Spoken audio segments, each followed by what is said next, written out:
Hello there, and welcome to worship here on this first Sunday of July. Welcome to the first Sunday of our summer worship series here at Trinity United Church in Beamsville.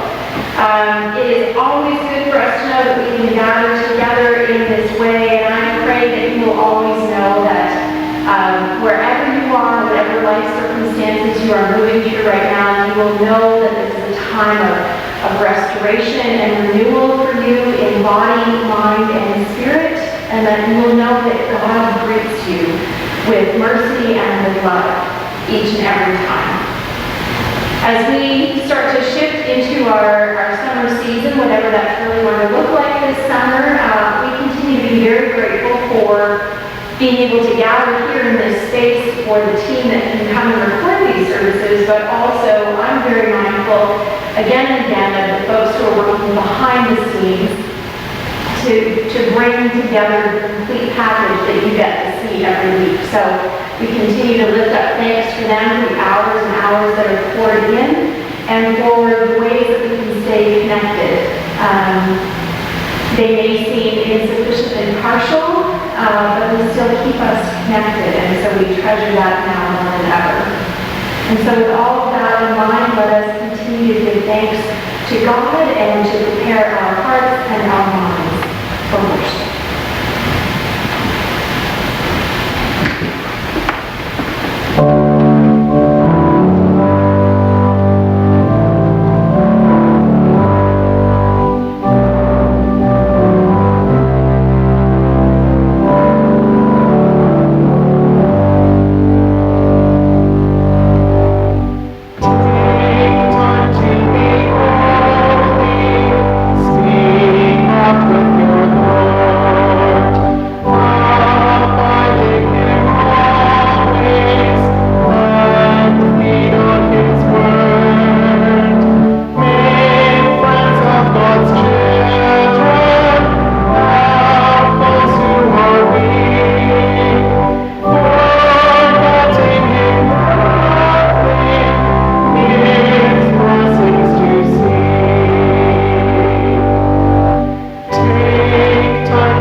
These summer months offer us much-needed time for rest and renewal.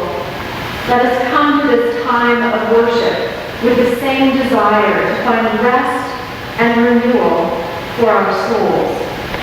Let us come as the sun shines, as the warm rains fall, as the earth ripens, that we might praise God together.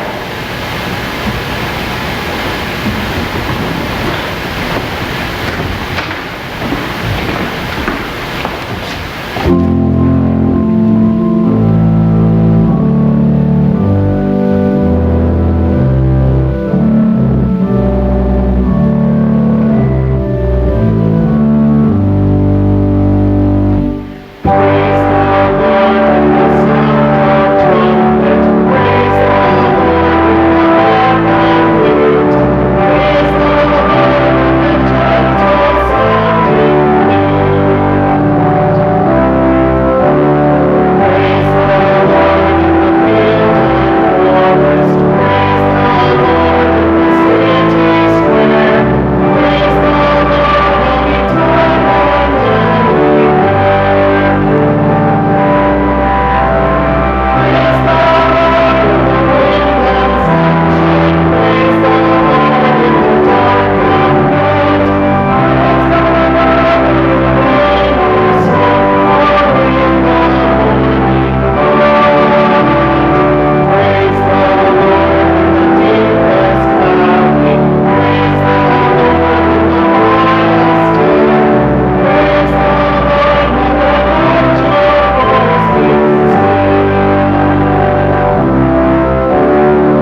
And let us pray.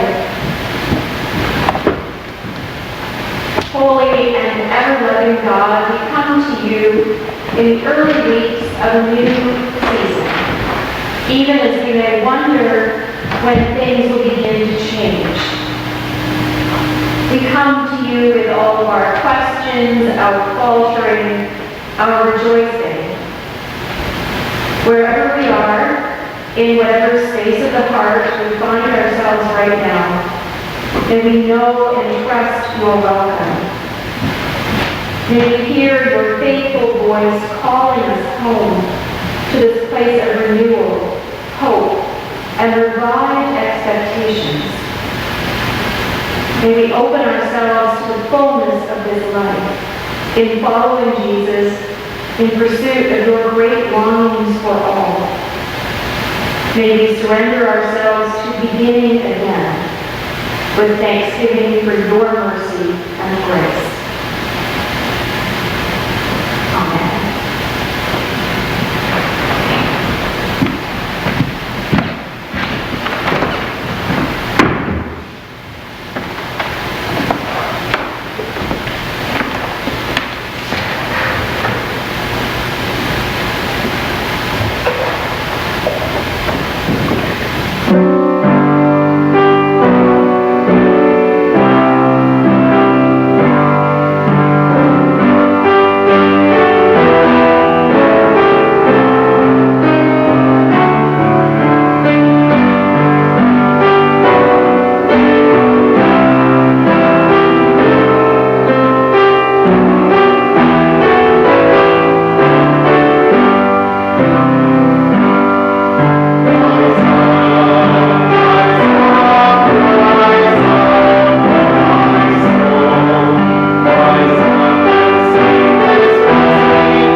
I'm sure a lot of it had to do with getting a break from being in school, but I have such great memories of riding my bike all the time and visiting my grandparents every day. They happened to live next door.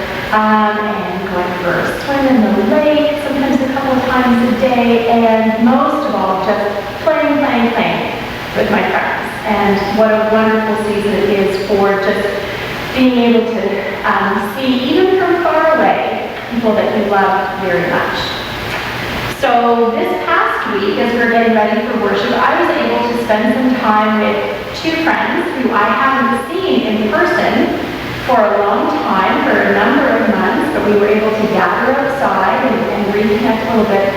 And that's our friends, Sandra and Owen Romanoli, who you're going to hear from in just a little bit in a video as they talk about what life is like for them right now. But it was really good to see them. I love Sandra and Owen for lots of reasons and spending time with them, but one of them is the way that they bring out the best in each other. So I wanted to tell you just a tiny little story about, as I open up pictures on my iPad, when we started getting ready to record them on video, I said, well, let's take a little test shot to see what the lighting is like. This was on my phone, on my camera. And so you're not going to be able to see it super close, but I took this picture first. And then I said, oh, look how great you look. And Sandra leaned in and looked at the picture, and she gave Owen a poke, and she said, you look grumpy. And so we laughed about that. And then, so I took another one, a little bit after, and Owen decided that he would change how he was sitting. And so this is the next one that we took. And there's Owen. And look, if you know Owen, he's almost smiling in this one. And it's a great photo of both of them there in their backyard. So, with Owen's permission to tell you this story, that moment stayed with me, especially around what we're talking about today and through our whole summer series, because I think, you know, sometimes we think that we know who a person is based on what we see of them on the outside. So, you know, maybe Owen was sitting with his arms crossed in that first photo, and somebody who doesn't know him would have looked at that and thought, what a grumpy guy. Or the next one even, which for Owen is a smile, but it's not this big, toothy grin. And they might think, oh, he doesn't really like to smile. But what they don't know about Owen is all that deep, great kindness in his heart, and who he is truly, all on the inside, and the ways that he just loves to help other people in very quiet ways with Sandra, in ways that many people don't even know about. That's who he really is. And this snapshot is really just one little piece of who he is, but most importantly is how he lives his life with Sandra. So that's what I hope that you can remember as you go through your summer weeks and every week after that, and that is when you see people around you, we have to take the time to listen to them. We have to take the time to really appreciate and learn about who they are. We have to give people time to tell their story, to ask good questions and kind questions, and then wait for their answers. And that's how we really get to know who God has made them to be and how God works through them to share love and kindness and compassion for so many people. So I'm very grateful for who you are and all the ways you can live out your life as a follower of Jesus. And as always, I just can't wait to see you again. Let's pray together. Wonderful God, thank you for making us who we are in all the ways that we can be your people. Thank you for who we are on the outside, and especially for who we are on the inside. Thank you for love. Thank you for compassion. Thank you for concern. Thank you for joy, for laughter, for summer, for every season where we can share the love of Jesus. This I pray in his name. Amen. Amen.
Our scripture for today's service comes from Psalm 128, and I'm reading verses 1 through 5, and this is the translation from the Inclusive Bible.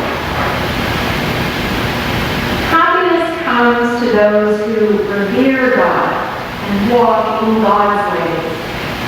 You will eat what your hands have worked for. You will be blessed and prosperous.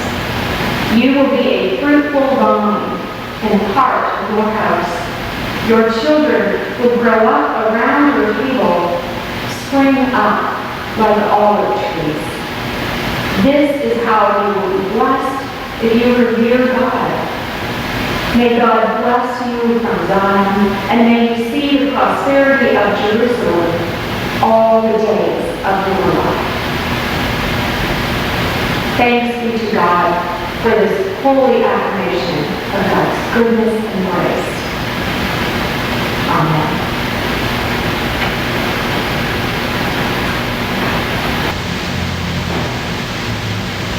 A number of weeks ago now, I sent out an email to our faith formation leaders, and that message said this. Trinity's worship planning team is very excited about our upcoming summer series, a 10-week exploration that seeks to give space and voice to our faith community. Envisioning something akin to a Proust questionnaire, we long to hear more of each other's stories, particularly as we move through such uniquely challenging times. Each Sunday from July 5th through September 6th, we will hear from individuals, couples, and families, each offering their thoughts on the same questions of the heart. This will form the core of the segment, usually given to a sermon, but with an introduction from a minister and then prayers that follow or surround that are built in relation to the responses. So from this side of that message, it starts to sound more to me like a pitch than a description, but the sentiment of excitement is still the same right here in this moment as we launch the series. What you are about to hear is the first of those 10 weeks of respondents, and it really sets the perfect tone, I think, for what this series is going to be all about. As has been the case in previous years when we've had summer series, we hope that this will be a time for truly learning more about each other and hearing wisdom from one another, from others who are traveling this road of faith alongside us. And so specifically in this time, we really want to hear from this diversity of faith, but from people who are living through their own circumstances in their own ways. The series subtitle is quite intentionally called Voices of Hope and Persistence from the Trinity Beamsville Family of Faith. And that's exactly what we will be privileged to hear. Hope and persistence have never been more valued, at least for me, in this time in my life as a minister. So just before we hit play on this week's edition, I want to do two things. The first is to say a very sincere thank you to Sandra and Owen for never hesitating to be the first out of the gate in this series and for truly just being themselves in this beginning to end. And second, I want to read the closing paragraph of that weeks ago email where it said, "The overarching hope is to offer insights into a collective sense of new beginnings, as what we used to know is changing or has radically altered already. In many ways, this is all about our present journeys and the new, even if still unseen places God is inviting us to go. Above all, the hope is to lift up and to share hope, to reassure all that we are not alone. God is with us through every known and every unknown." I believe that with my whole heart. So let us have a listen now to Sandra and Owen as they walk us through their answers.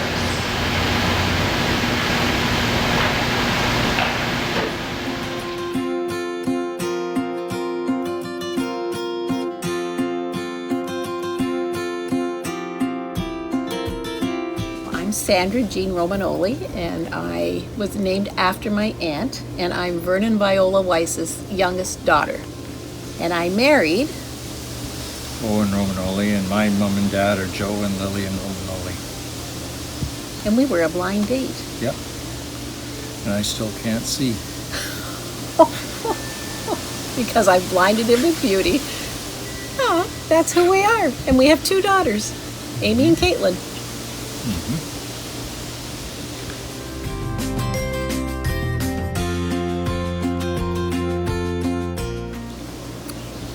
First, it was a shock. It was declared a pandemic on my birthday. So that was a bit of a, oh boy, that's a birthday present. And soon after that, I went back to work at the Region of Niagara in the infectious disease program. How it's been for the last 3 months, I've come to realize just within the last week or so, it's a blur. You couldn't ask me the difference between March 27th and April 10th to May the 1st. It has just become a blur. Although I can recall sitting on the couch and watching the National with Owen and saying, is this real? And I knew it was real because I was going to work and doing that work every day. But it has become an absolute blur. I don't know if it's a coping mechanism or what, but I cannot specifically tell you anything about the world. I don't know about you. For me, I read several newspapers a day from around the world, and I could see early on what was going on in China, and we know that viruses will travel, and air travel is our worst enemy in some degrees, and it's going to come here sooner than later, knowing what our population that's like. So change in daily life, not a whole lot. I made a lot of meals and did a lot of cooking and cleaning, but that's okay. We just trade off, that's all. And yeah, that's about it. I think some worry for the girls. Yeah. For sure. Caitlin was worried about going across the border, having enough PPE, and looking at the response in the U.S. for how they carried on from state to state. But I think we have some comfort in having a good Democratic governor of New York who calls a spade, and he'll get the job done no matter what. And concern for Amy about if she would be redeployed from her job at the region and where she would end up. And she ended up in a great spot. If there's always something that is a positive.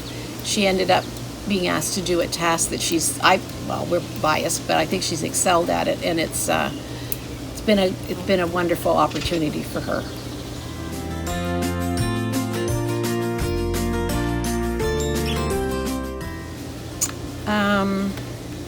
Well, here's one. I don't know if it's a storm, but I have learned, or I've kept in the back of my mind throughout life, never fully exhale, because you never know when you're going to need that breath, that extra breath to push you through to the next turmoil, what might happen. So right now the storm is calm, but I'm always prepared for what's on the next crest. I think the next crest is coming. If we're talking about the pandemic, for sure the next crest is coming. We'd be fools to think that it's not. I don't know what it's going to look like. I don't know if it's going to be worse than the first, because I think Canadians did what we do, the right thing, and we hunkered down and we didn't overwhelm our health system and we followed the rules, but I'm not sure if the appetite will be there to do it again if we're asked. So I'm on a calm sea with just a roll, not enough to make me seasick, not enough to make this guy seasick, because don't put him on the sea. I don't know, are you in a storm? No, I'm in an oracle. I'm going around and around in a circle because I don't know how to paddle it. Just carry on. Just carry on. Yeah. We've had some storms, but this isn't one right now.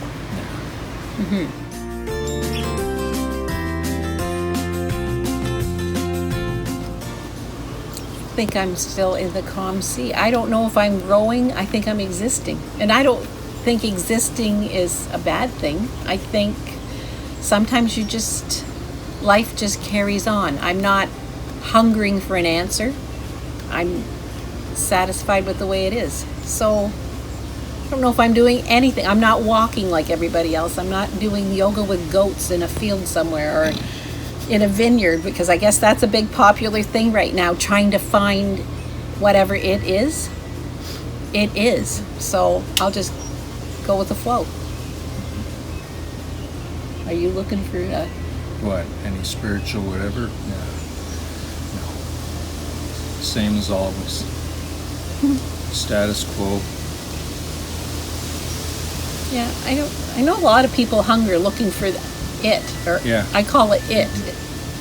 I don't know. I'm happy with how it is. Can't do anything about it except, what's reasonable. So Yeah.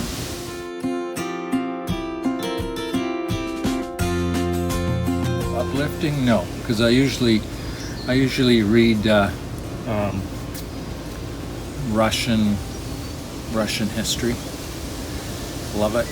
It's intriguing, and they keep surviving what they go through. So if they can survive what they go through, we can survive what we have. Even the idiots that are our governments and our political leaders. So one of the greatest words to come out of this whole thing, I think, is COVIDiot. It takes a lot of it just nails down a lot of people out there that you see in the newspapers and some of the things that go on, and you think, wow, Bugs. it's a right in one little term.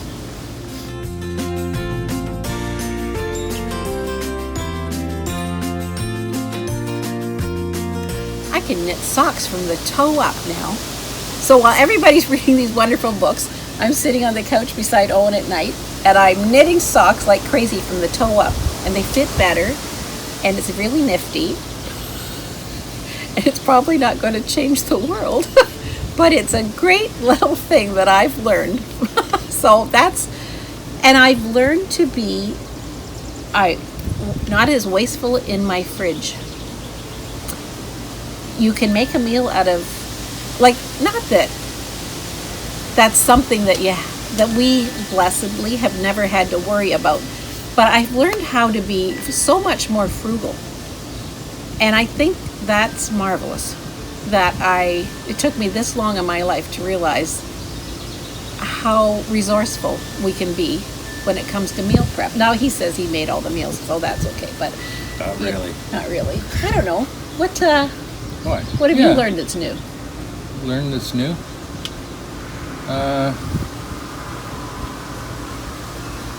Not much, I don't think, really.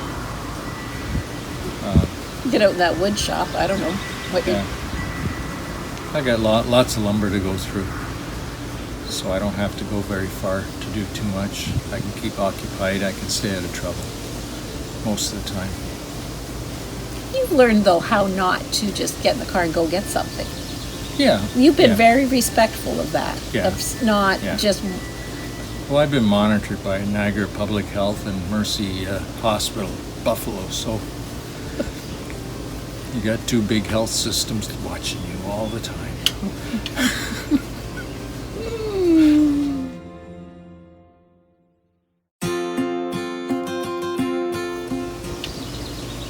That guy. Yeah, I would say it's, and I don't want to make anybody who might listen to this feel unappreciated or unloved, but I would say we have been relying on each other for a long time. Mm-hmm. Like, we're pretty much it. Yep. We have our children, but I think, like, we don't look to them to support us that way, emotionally. Something bite you? Okay, and then we're out on the deck, everybody. But I think we're relying on each other. Mm-hmm. And we're not hermits, but yeah. We don't have to be out with 1,000 people to, think that we're, we're not going to go to Trinity Bellwood Park just to say, oh, yes, we've been there. Not pining away to eat a meal on a patio. It's pretty simple, I think. Yeah. I hope it doesn't come to bite us someday and say, well, why didn't you do this and that? But I think we're fine. Pick up the phone. You can have a Zoom meeting with people. We're good.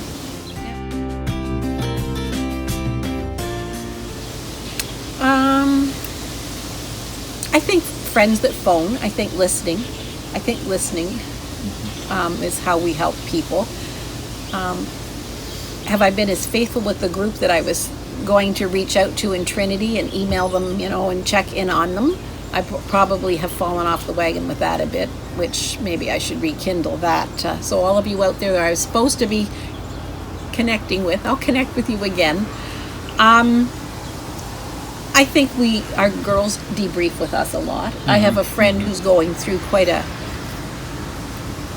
medical challenge, and I'm happy to listen to her because she's brave. Yeah. Who are you helping? You're helping me. Yeah. He listens a lot. Yep. He doesn't always comment back, but I think he listens a lot. He's like a sponge. 50-50 chance whether you're right or wrong, so with the response, so sometimes it's smart just to not say anything. Maybe that's why we've been married for 43 years. I don't know.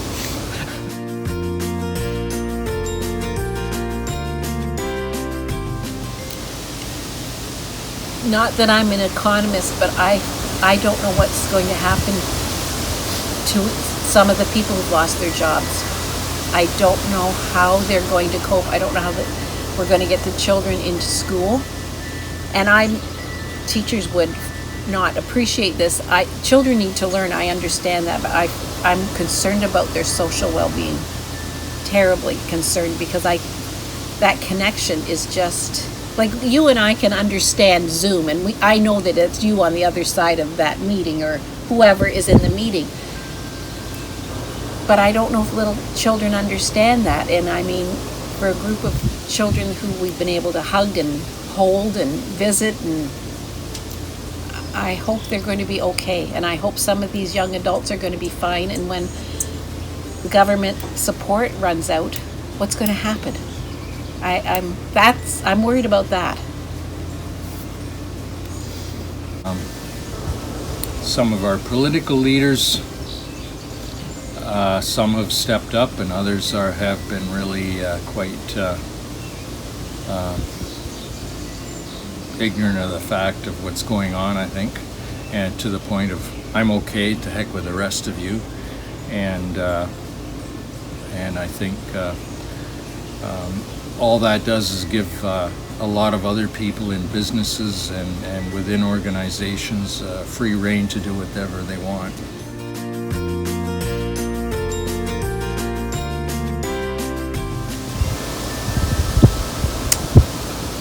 Well, I'm not willing to not have hope. I'm not willing to say this is it, that we're not going to be able to get through this somehow. So maybe I'm being a Pollyanna, but I really believe if we do what we're asked to do, from authorities, not from some wackadoodle website, but if we stay the course, we'll get through it. People got through the influenza pandemic 100 years ago. I think it would be very interesting. Those who survived that, of course, are now either gone on to their reward, or they were infants and wouldn't be able to tell us the story. But there would have been the same kind of recovery, so the social recovery. How did people manage that? But they got through it, and I think we'll get through it. So that just gives me hope that we've got the inner resources to do that, and that we have the will to do what we should do, not what we want to do. And that's a societal thing. We do a lot of what we want to do, but maybe it's not what we need to do. Mm-hmm. What was the question again? What gives you hope? Oh, gives you hope? Oh, we have hope. I mean, people have been through worse stuff than this, you know? And, I mean, think of the plague. Wiped out most, half of Western Europe, and they got through it, so, and they knew nothing of what we know, so, but if you don't have hope, then you might just well crawl in a hole and pull the dirt in on you, so, that's not really very practical. And I don't think we have to hope for big things. No. Like, we don't have to hope for, wow, look at that. Yeah. Every day there's something positive, and I know that you gratitude journaling and all that. We don't journal we don't do any of those self-help things or whatever. But I don't think when we go to bed at night we think, well, that was a waste of 24 hours. Like, there's always something good, and so tomorrow there'll be something else that will be okay to get you through to the next day. It doesn't have to be a miraculous opening of the heavens.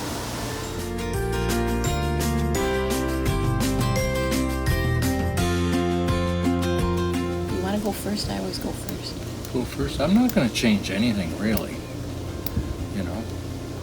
I don't think there's a whole lot to change, other than when you're out, I guess we'll have, depending on how widespread it is or whatever, might have to wear a mask or something, but that's not new to us from that point of view.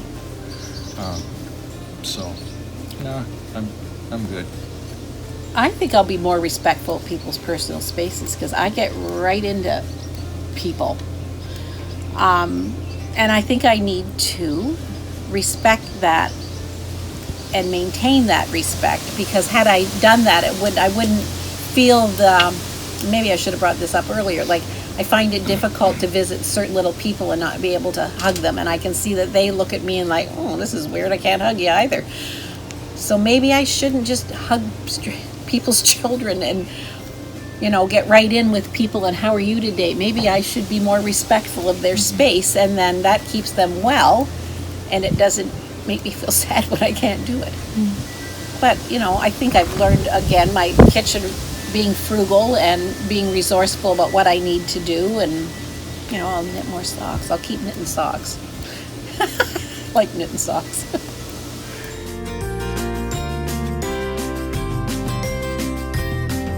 You're going to get through this. We're all going to get through this. And one prof told me when I went back to university, she said, oh, you're going to be a better nurse now that you're going to have a degree. And I said, no, I think I've been a pretty good nurse. I'll be a changed nurse because I'll have been exposed to other things that I hadn't been exposed to before, in theory and all of that. And we will be a changed group of people, but we'll change for the better. It won't make us, it'll make us different. It might make some things better. It might just change us as a whole for the better. But I just want you to stay the course and know that we're all in it. We are all in it together, just like we've been told now for months. No one's going to be left behind. We're all going to be brought to a common, comfortable place that works maybe more fitting for who you are, not just the prescribed way we've always done it. What would you say, sir? We'll get through it, and there's no reward for being the first to open up a church or do any of that kind of stuff. Not that I've seen anyways. And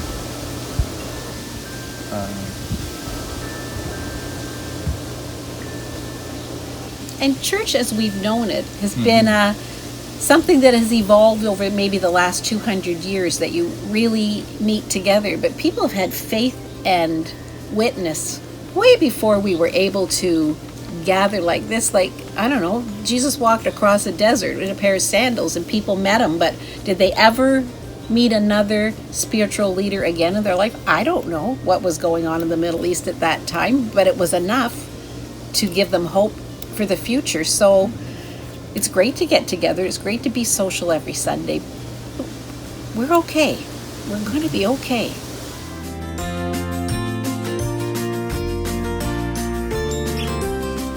Alrighty. Bye. See you soon. it's a wrap.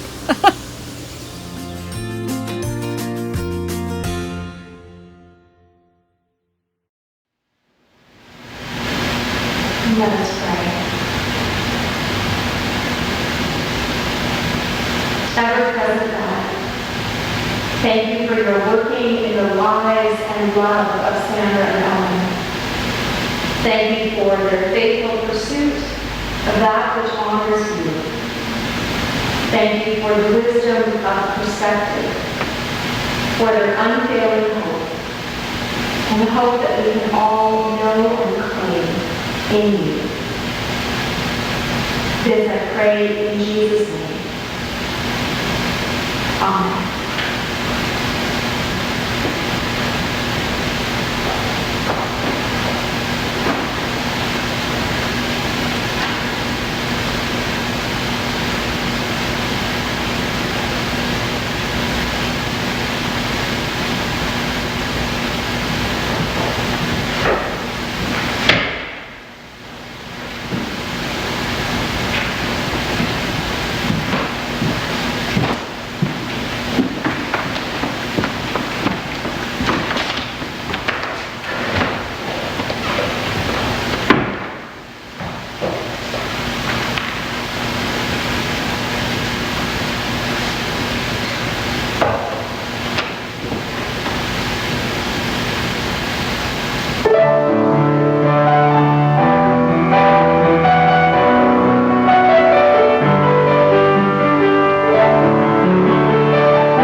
here in the time when we celebrate our life and work together as a church community, as a church family, we continue to give thanks and reminders for all the ways that you can connect in with your church family through the week, from Sunday, Monday, Thursday, different options for Zoom connections in smaller settings, as it were. And we also give thanks for all who have already completed and returned their surveys for our Return to Church committee. So we really do value your input in this process and invite you to stay tuned really for responses and next steps as we continue to move forward in this time. Of course, that moving forward always hinges on remembering that there are so many ways we can share and we can express our faith. One of the most tangible is the ways that we can commit to the work and witness of the Christian community all together. So here in this time and in this way, we live that commitment all over again. So with gratitude for your generosity and your compassion, let us prepare to give thanks to God again.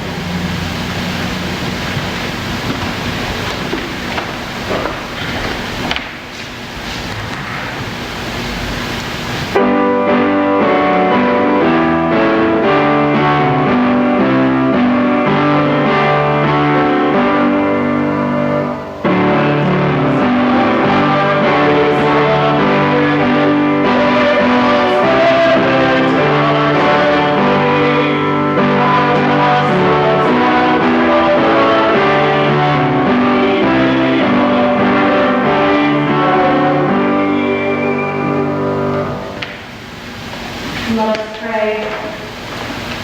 Holy God, in you we can trust that all will be well. Through your trust in us, we can be part of making that true for all. May these gifts, this act of returning generosity, carry us closer to the community you have always longed to be. This we give and we pray in the name of Jesus. Amen.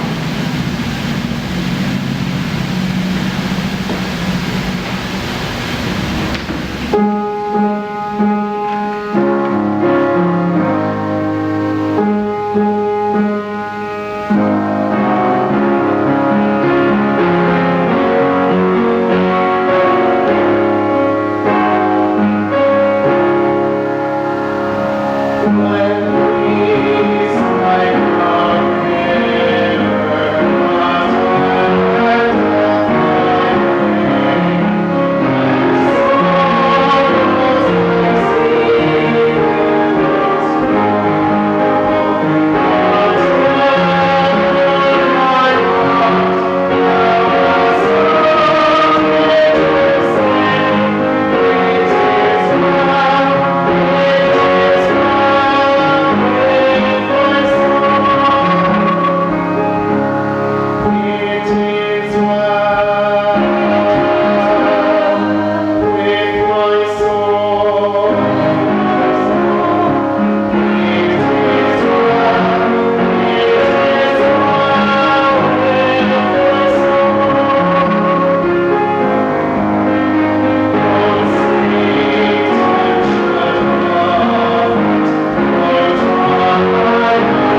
week I opened an email message it's a daily message that I get from Abby of the Arts, and there as always was a thought and a prayer focus. And on that particular day, it was more of a very simple, but very effective, guided prayer practice. So much so that I have decided to build that into today's prayers for ourselves and others in that same kind of movement. So it is based on an invitation to celebrate summer's gifts even as we acknowledge and cope with life's many emotional seasons. So at the end of this practice, I'm going to close with a prayer of Jesus and certainly invite you to join me in that. But for now, I really just invite you to, if you are not already, to be in a comfortable place where you can be seated, perhaps your feet are flat on the floor. If you can, you might just want to relax, have your hands resting in your lap, and really relax into this posture of conversation with God, knowing that God welcomes your every thought and your every word. There are many times built in for a time of silence where you can lift up your own prayers, and even if there are no words that you can think of or that you wish to offer, I invite you to embrace that silence and to receive. So let us come before God in prayer. In celebration of this season of summer, O God, and in thanksgiving for all that you pour into our lives with goodness and grace, we breathe deeply, knowing our joys, our new moments, our times of great laughter, and our deepest gifts of the heart. We breathe slowly, letting our whole selves take in and then release out all of your gifts for sharing.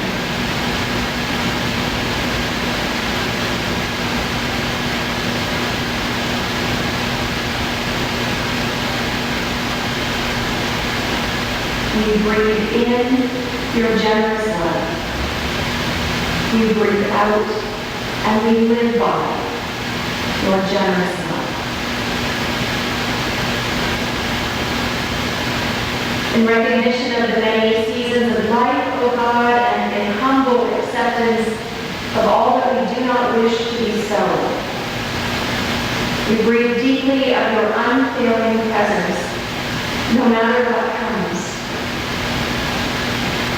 Knowing our sorrows, our losses, our times of grief and confusion, and our deepest longings of the heart, we breathe slowly, letting our whole selves take in and then release all of your tender compassion.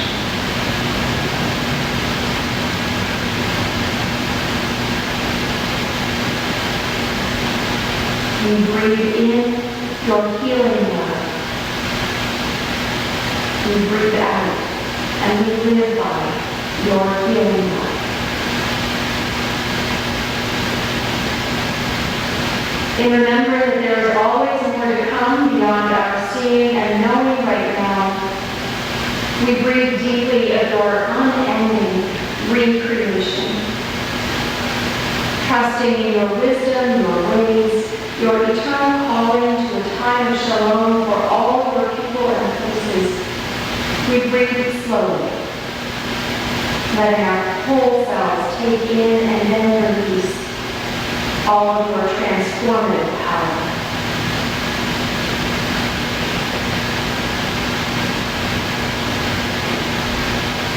We breathe in your call for justice. We breathe out and we live by your call for justice. All this we pray in the name of the one who taught us to find shelter in you as a child in the arms of a mother, and who gave us these words to pray together, saying, Our Father, who art in heaven, hallowed be thy name. Thy kingdom come, thy will be done on earth as it is in heaven. Give us this day our daily bread, and forgive us our trespasses as we forgive those who trespass against us. And lead but deliver us from evil. For thine is the kingdom and the power and the glory, forever and ever. Amen.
May you go with renewed purpose and strength in body, mind, and spirit. May you go forward blessed and renewed in the promise that God goes there with you, filling you with all that you need to persevere and to thrive and to learn. With God, through God, and in God, all shall be well. All shall be well. And all manner of things shall be well. Thanks be to God.